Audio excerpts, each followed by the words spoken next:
இந்த தலப்பாக கட்டுற வழக்கம் இருக்குல்ல, இது எதனால் வருது? தலைக்கு மேலே இந்த துணியை கட்டுற வழக்கம், தலப்பாகை கட்டுறது, இது எதனால் வருது அப்படின்னா, ஒருவேளை கிரீடம் மாதிரி ஒரு அந்த காலத்தில் மன்னர்கள்லாம் தலையில் கிரீடம் வச்சுருப்பாங்க. அது மாதிரி பார்த்திங்கன்னா போலீஸ் வந்து தொப்பி வச்சுக்கிறாங்க தலைக்கு மேலே, ஏதாவது ஒன்று கிரீடம் மாதிரி.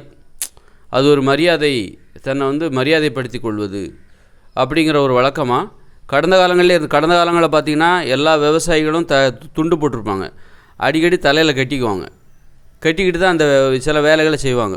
விவசாயம் செய்யறத விட தலையில் துண்டை கட்டிட்டு செய்வாங்க. இது வந்து ஒரு கிரீடம் மாதிரி, எளியவர்களின் கிரீடம். எல்லாத்துக்கும் ஒரு அரசராகணும், ஒரு தலைவராகணுங்கிற ஒரு ஆசை இருக்குது. இப்போ அரசர் தான் வந்து கிரீடம் வச்சுருப்பார். அப்படி இருக்கும்போது இந்த மாதிரி தலப்பாக கட்டுறதன் மூலமாக தங்களை ஒரு தலைவராக உணர்கிறாங்க, தலைவராக காட்டிக்கணும். அப்படிங்கும்போது இந்த தலப்பாகை கட்டுற வழக்கம் வந்து வருது. அப்போ தலைவராக காட்டிக்கணும். அப்போ பார்த்தீங்கன்னா சிங்கெல்லாம் பார்த்திங்க, அது மாதிரி போலீஸ்லாம் பார்த்திங்கன்னா அவங்க வந்து தலப்பாகை தொப்பி வச்சுக்கிறாங்க. தொப்பி தான் இது வந்து என்னதுன்னா தொப்பி. அப்போ அரசர் என்ன பண்ணுறாரு, தொப்பி மாதிரி கிரீடத்தை வச்சுக்கிறாரு. அப்புறம் பார்த்தா சிங்குகள்லாம் என்ன பண்ணுறாங்க, அவங்க வந்து ஒரு தலப்பாக வச்சுக்கிறாங்க, பஞ்சாப் சிங்கு. அப்புறம் மாதிரி முஸ்லீம்கள் ஒரு தொப்பி வச்சுக்கிறாங்க. இந்த மாதிரி தலையில் ஒரு கிரீடத்தை வைக்கிற மாதிரியான ஒரு உணர்வு. தலைக்கு மேலே நமக்கு ஒன்று இருக்குது, ஒரு சுமை அல்லது ஒரு பொறுப்பு. அது தலைக்கு மேலே கிரீடங்கிறது என்னது, ஒரு அரசரோட கிரீடங்கிறது என்னது, ஒரு பொறுப்பு.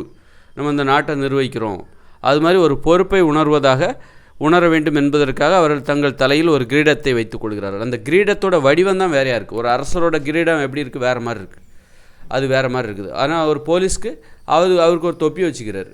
அப்போ அது அவருடைய கிரீடமாக இருக்குது. அப்புறம் மிலிட்ரி மேன், அவங்களுக்கு ஒரு கிரீடம், அது அவருடைய கிரீடம். அது வச்சா நல்லா அந்த பொறுப்பை உணர்கிறாங்க, இவருக்கு ஒரு பொறுப்பு இருக்குது. அது மாதிரி சாமானிய மக்கள் என்ன பண்ணுறாங்க, இந்த மாதிரி கடந்த காலங்களில் பார்த்திங்கன்னா தலப்பாக கட்டுற வழக்கம் இருந்துச்சு. தலப்பாக விவசாயிகள்லாம் இருப்பாங்க, சாமானிய மக்கள் கழுத்தில் துண்டு போட்டிருப்பாங்க, தலப்பாக கட்டுற வழக்கம் இருந்தது. அப்புறம் நம்ம கவிஞர் பாரதி அவரும் தலப்பாகலாம் கட்டுறாரு. அப்புறம் எம்ஜிஆர் வந்து தலப்பாக வைக்கிறாரு. அப்புறம் காங்கிரஸ்காரங்க தொப்பி வைக்கிறாங்க பாருங்கள். எல்லாம் அந்த தலப்பாகை ஒரு கிரீட மனப்பான்மை, ஒரு பொறுப்புணர்வை வெளிப்படுத்துகிற ஒரு நோக்கம். எங்களுக்கு ஒரு பொறுப்பு இருக்குது, நாங்கள் ஒரு தலைவர் என்கிற தலைமை பண்பு எங்ககிட்ட இருக்குது, தலைமை பண்பு என்கிற ஒரு பொறுப்பு எங்ககிட்ட இருக்குது. அதை வெளிப்படுத்துகிற ஒரு நோக்கம் தான் இந்த தலையில் தொப்பி வைக்கிற ஒரு வழக்கம். அப்போ இதுக்கு இடையில் உண்மையிலே இதுதானா அப்படின்னா இன்னொரு காரணமும் இருக்கலாம். ஏன் தொப்பி வைக்கிறாங்க, தலையில் ஏன் தலப்பாக கட்டுறாங்க அப்படின்னா, இந்த தலையில் முடி வழுக்க விழுதில்ல, அதுதான் மிக முக்கிய காரணம். தலையில் வழுக்க விழுறதுனால தான் இவங்க தலப்பாக கட்டுறாங்க பெரும்பாலும். அந்த காலத்தில் வந்து விவசாயிகள் அவங்களுக்கு அப்போவே கடந்த காலங்களிலே விவசாயிகள்லாம் ஏன் தலப்பாக கட்டினாங்க அப்படின்னா, அப்போவே இந்த முடி கொட்டுற பிரச்சனைலாம் இருக்கும். 40 வயசில் அப்போல்லாம் வந்து விக்கு எதுவும் கிடையாது. இப்போ நல்ல முடி இருக்குன்னா அதை எல்லோரும் திறந்து காட்ட தான் விருப்பப்படுவாங்க. நிறைய முடி இருக்குது, தலை முள்ளாக நல்ல முடி இருக்குது, வழுக்கே இல்லை அப்படின்னா அவங்க அதை திறந்து காட்ட தான், அதை மூடி மறைக்கணும்னு நினைக்க மாட்டாங்க. அப்போ பெரும்பாலும் தலப்பாக ஏன் பஞ்சாப் சிங்கு தலப்பாக கட்டுறாரு, அவ்வளோ டைட்டாக கட்டியிருப்பார், காது எல்லாம் அடைச்சி அவ்வளோ டைட்டாக. அப்படிலாம் இருந்தால் தலையில் ஒரு தொப்பி போட்டாலே உங்களுக்கு ரொம்ப டிஸ்டர்பன்ஸாக இருக்கும்.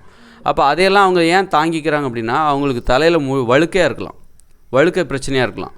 வழுக்கை பிரச்சனை இருக்க போய் அவங்க தலப்பாகை அணிவதால் அந்த குறைபாடு அவங்களுக்கு தெரியாமல் இருக்குது. ஒரு நிம்மதி, நம்முடைய குறைபாடு மற்றவங்க பார்வையில் இல்லை அப்படிங்கிற அந்த நிம்மதி, மன அமைதி, அதுதான் வந்து இந்த தலப்பாகை அணிவதற்கான காரணமாக இருக்குது. அப்போ என்ன பண்ணால் மற்றவங்களையும் உனக்கு தலைமுடி இருந்தாலும் நீ தலப்பாகை போடணும்னு ரூல் பண்ண ஆரம்பிச்சிடுவாங்க. அது ஒரு விதியாக மாற்றிடுவாங்க. அவங்கவுங்க விருப்பமாக மாற்றாமல்.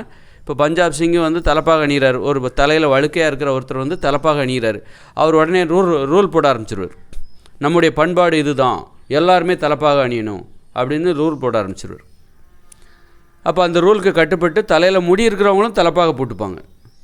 அந்த மாதிரி அப்போ ஒரு முஸ்லீமாக அவர் தொப்பி வச்சுப்பார், அவருக்கு வழுக்கையாக இருக்கும், அதை பற்றி அவர் கவலைப்பட வேண்டிய அவசியம். ஏன்னா தொப்பி வச்சு மறைச்சிக்கலாம். அப்போ தொப்பிங்கிறது அவருக்கு ஒரு அமைதியை கொடுக்குது. தலையில் வந்து அந்த குல்லா மாட்டிக்கிறதுங்கிறது வந்து அவர் தலையில் நமக்கு முடியலையேங்கிற அந்த கவலையிலேருந்து அவருக்கு ஒரு அமைதியை கொடுக்குது.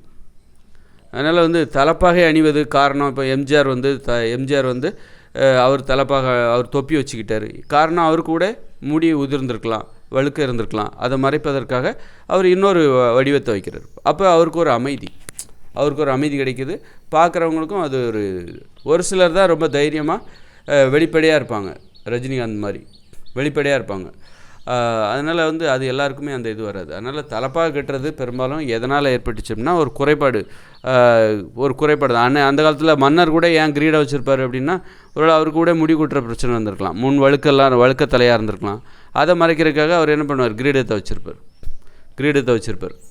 அதனால் வந்து தலையில் நல்லா முடி இருக்குன்னு வச்சுக்கோங்களேன், அவங்க யாரும் தலையில் எதையும் அதை மறைக்கணும்னு நினைக்க மாட்டாங்க, அதை காட்டணும்னு தான் நினைப்பாங்க, அதை வெளியே காட்டணும்னு தான் நினைப்பாங்க.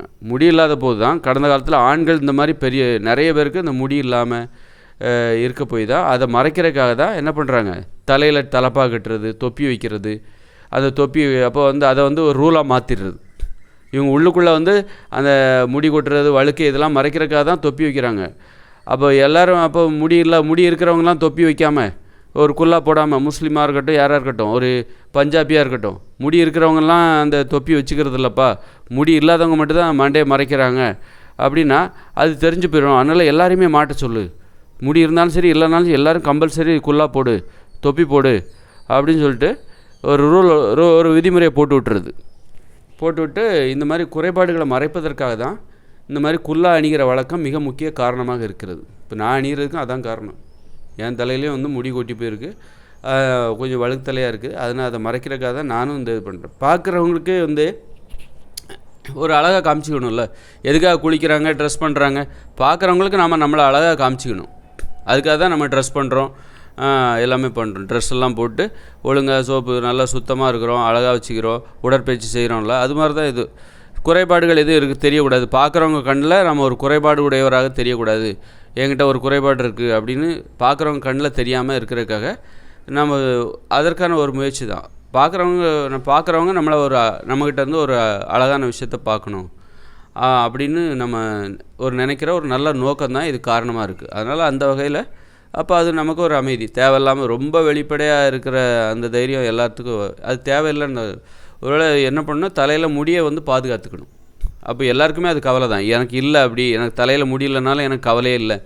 இப்போ நடிகர்களே பார்த்திங்கன்னா அவ்வளோ வெளிப்படையாக வரும்போது மக்கள்கிட்ட வழுக்கு தலையோடு தான் வர்றாங்க சில நடிகர்கள். ஆனால் நடிக்கணும் போது மட்டும் விக்கு வச்சுக்கிறாங்கல்ல, ஏன் நடிக்கும்போதும் விக்கு வைக்காமல் வழுக்கு தலையோடு நடிக்க வேண்டியதுதானே. அப்போது இந்த மாதிரி தலையில் முடி இருந்தால் நல்லாயிருக்கும், வழுக்கு தலையோடு இருந்தால் நல்லா இருக்காது அப்படின்னு அந்த இடத்துல போய் அவங்களுடைய உண்மையான இது வந்துடுதுல்ல. அதனால் அப்போ நம்ம என்ன பண்ணணும் அப்படின்னா, முடியை பாதுகாத்துக்கணும். தலைமுடி தானே, அது ஒரு மசுறு தானே அப்படின்னு நினச்சிட்டு அலட்சியமாக இருக்கக்கூடாது. தலைமுடியை பாதுகாக்கணும். அப்போ இன்றைக்கி பிற்காலத்தில் தான் உணர்வாங்க, நமக்கு ஏன் தலைமுடி கொட்டி போச்சு அப்படி இப்படின்னு பிற்காலத்தில் உணர்வாங்க. தலைமுடி கொட்டுறதுக்கு என்ன காரணம், மண்டைச்சூடு, கோபம், ஆண்கள்கிட்ட இருக்கிற கோபம். ஆண்களுக்கு மட்டும் ஏன் வழுக்க வருது அப்படின்னா, ஆண்கள் வந்து இவ்வளோ பொறுப்புகளை ஏற்று நடத்துகிறாங்களே, இந்த உலகம் இயந்திர அறிவியல் உலகமே ஆண்கள் கையில் தான் இருக்குது, ஆண்களோட பொறுப்பில் தான் இயங்கிட்டு இருக்குது.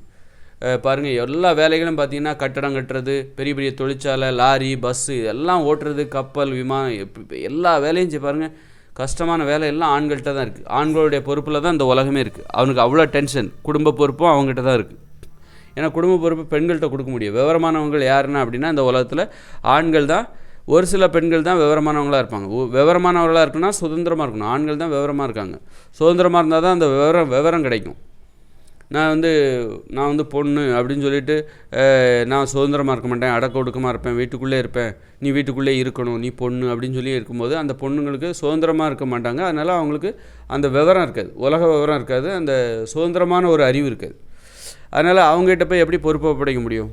குடும்பத்தின் பொறுப்பு, தலைமை பொறுப்பு ஆண்கள்கிட்ட தான் இந்த உலகத்தில் இருக்கணும். அப்போது ஒரு குடும்பத்தின் பொறுப்பாக பெண்கள்கிட்ட வரணும்னா பெண்கள் சுதந்திரமாக இருக்கணும், விவரமாக இருக்கணும். அப்போ தான் வந்து அந்த பொறுப்பை விவரமானவங்ககிட்ட தானே அந்த பொறுப்பை ஒப்படைப்பாங்க.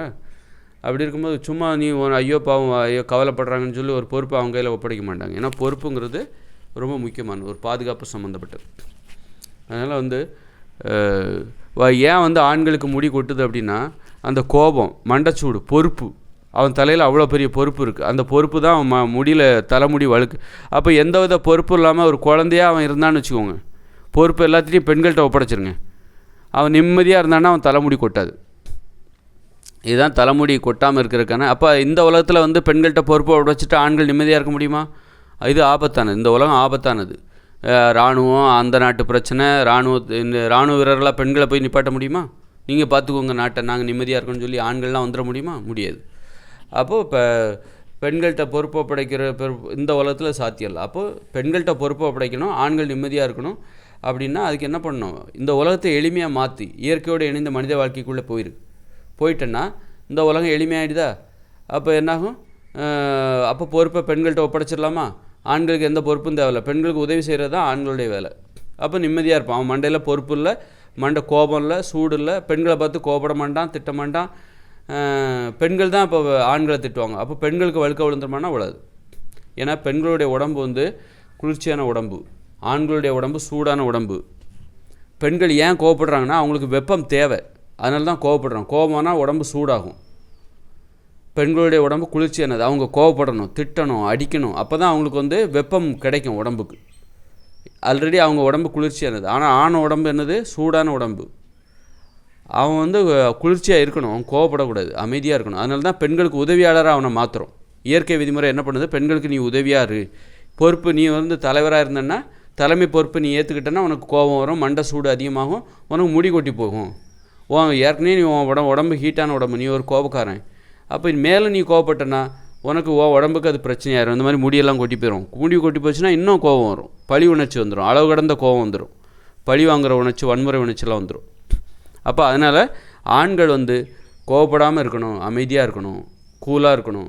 பெண்கள் வந்து கோவப்படணும், அவங்களுக்கு சூடு தேவை, நல்லா கோவப்படும். எவ்வளோ தான் கோவப்பட்டாலும் பெண்களுக்கு அந்த டென்ஷனுங்கிறது வந்து பாதிக்காது. ஆனால் ஆண் வந்து கோவப்பட்டான்னு வச்சுக்கோங்க, அவனால் அந்த டென்ஷனை தாங்கிக்க முடியாமல் அவனுக்கு நிறைய பிரச்சனைகள் வரும். அதனால் ஆண்கள் வந்து அதனால தான் ஆண்களுக்கு அந்த மாதிரி இப்படி அமைதியாக இருக்க வேண்டிய ஆண்களிடம் இந்த பொறுப்பை ஒப்படைக்கும். அதுவும் பாருங்கள், இயந்திர அறிவியல் உலகம் எவ்வளோ பெரிய பிரம்மாண்டமான உலகம். இந்த உலகத்தோட பொறுப்பை ஆண் தலையில் வைக்கும்போது அந்த டென்ஷன்லேயே அவனுக்கு வந்து மண்டை சூடாகி அப்படி முடி கொட்டி போகுது. ஓகேங்களா? பொறுப்புனால தான். அப்போது பெண்கள்கிட்ட அப்போ ஆண் உடம்பு ஏற்கனவே சூடான உடம்பு, அப்போ இன்னும் அவன் பொறுப்பு அதிகரிக்கும் போது இன்னும் சூடு அதிகமாகி முடி கொட்டி போகுது, முடி கொட்டி பிரச்சனை வருது. இப்போ பெண்கள் பார்த்திங்கன்னா அவங்க உடம்பு குளிர்ச்சியான உடம்பு, அவங்க சூடு தேவை, அவங்க கோவப்படணும், கோவப்படணும், பட்டால் தான் அவங்க உடம்பு நல்லாயிருக்கும், அவங்க தலைமுடியெல்லாம் எதுவும் ஆரோக்கியமாக இருக்கும். அதனால் வந்து பெண்கள்கிட்ட பொறுப்போடு வச்சுட்டா பெண்களுக்கு வழுக்க விழுந்துருமா அப்படின்லாம் பயப்பட வேண்டிய தேவையில்லை. இதுதான் ஆண்களுக்கு முடி கொட்டி போடுறதுக்கு இதுதான் காரணமாக இருக்குது. அதனால் தலைமுடியை வந்து வழுக்கைய தலையை மறைப்பதற்காகத்தான் இந்த தலைப்பாகை அணிகிற வழக்கம், குல்லா அணிகிற வழக்கம், கிரீடம் வச்சுக்கிற வழக்கம், இது எல்லாமே ஏன் வருது? இந்த வழுக்கை தலையை மறைப்பதற்கான. அப்போ வழுக்கை தலை இல்லைன்னா கூட மறைச்சிக்கிறாங்களே அப்படின்னா இவங்கள பார்த்து அது ஒரு கிரீட மனப்பான்மையாக கூட இருக்கலாம். மற்றவங்கள பார்த்து ஏன் எதுக்கு பண்ணுறோம் அப்படின்னு தெரியாமலே பின்பற்றுவாங்கள்ல. ஒரு தொப்பியை வச்சு அழகாக இருக்குல்ல, அது அப்படிங்கிறதுக்காக பண்ணுறாங்க. இன்றைக்கி வந்து தலைமுடி நிறையா இருந்தால் அதை வெளியே காட்டணும் அப்படிங்கிற அந்த பெருமை வந்து, தலைமுடி வந்துச்சுன்னா அதை மறைக்க வேண்டிய அவசியம் இல்லை. தலைப்பாகையோட இன்றைக்கி தலையில் முடி இருந்தால் தான் ஒருத்தரை பார்த்தா பொறாமையாக இருக்குது. எவ்வளோ முடிப்பா, என்ன ஒரு முடி, எப்பா திரண்டு போய் கடல் அலை மாதிரி இருக்குது அப்படின்னு பொறாமப்படுற அளவுக்கு. ஆனால் ஒரு தொப்பி, அழகான தொப்பின்னு யாரும் பொறாமப்பட மாட்டாங்க.